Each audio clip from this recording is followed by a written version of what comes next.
lady on nam TikTok yi say see ade as wo dwin ho on internet yi so ai frɛ no Efya Likki soap Likki soap no no do see ye frɛ no Likki soap ye de ato de Efya Likki soap o se wo ton Likki soap Likki soap ono sa no wo frɛ no enti ne din no ama wa benya manager te say wo di na chi nanam ama brand show so nyina o granting interviews akese na Efya Likki soap abeka ansem bi e won tinten say wo de Kevin Taylor shane na so ye nchene crank wa yidem edintin wo kasa Efya say aye ne manager sika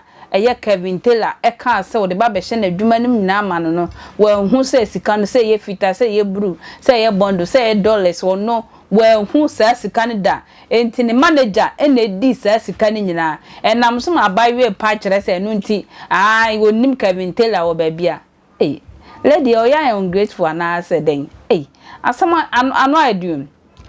enti Kevin Taylor ehye na ase nenso ohwema Kevin Emma akola we beto na akoma so emese mmoa kakra de enso kra kakra de otume di support na wo ye na adwuma ne abawe se sikai we hu se ye fita na ase kokko we hu nti ye wasemi se bi enkonko bisa eye ne manager wow ma yentie ne mra yes wano ye tro ya mpa ye ne wo kan asem wo nkukuwe mu na de aba bedwem o say yes wano ye tro ye ne wo kan asem wo nkukuwe mu na wo de aba bedwem ya mpa manager na kan di ma no tro no mu di sebe de ma beta social media kula asend ya ma Kevin Taylor say me nim nkukuwe mu horo ti Kevin Taylor kula de fa ne to nchen bi mami o ya sie bi kula mami me say me ma say yo Intini America. Nti se na hu se menye no fa ne sa Efya wonye sure sa adwen na to che de en to che ye me ka eba ne se na o ka se Kevin Taylor ya sie bi kura ma o na me ka che ne se onyi na nche na mini nkom adenti a o ma di mi ho to ase me poto a che Kevin Taylor ne se me ni nkuko nko abe na ma Kevin Taylor ya sie ma wo no no problem wan ka se ye pa na cho ne san pa ma Kevin Taylor pa na cho wan ka se ye ti ba fi dan sa Kevin Taylor me panacho ne em panacho china just leave me this girl yeah please don't touch me me ka say don't touch me I say uhui yame okay let's go am de ba ya no so manager ne di enti me nim ho hwe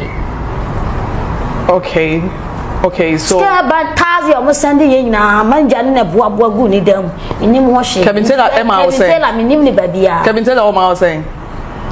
tazi na me so oba ma wo mbie mu nhwe o beba ma waso sin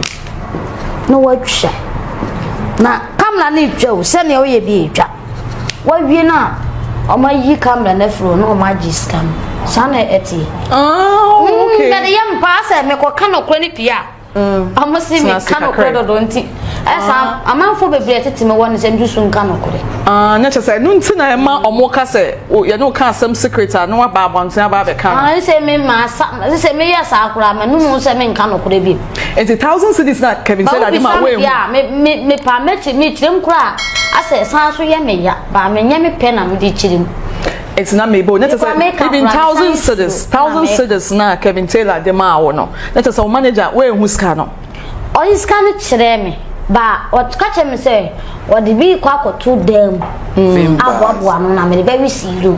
o be dey se ade a meto fanta meto ameno and no the gina so come social media so o de bury day siro ni dey dia na on say o hwe me di diem hwe dwa me twa me twamanum e na wiase me so me to a me nye da bia na me nom drink ne sa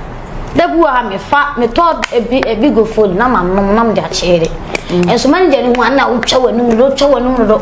so e sa si wa ye account bibi wa manta as Likki soap e wa he na papa so ni account no wa ye wa he TikTok na okay papa so ni mo di twa me nsa na begina account na da so wo sisi a as stay edini e dey so no a obehu wow Efya Likki soap say Kevin Taylor ehye na ase Efya ye ungrateful na ase no kre na wo kan fa comment fa break entua makra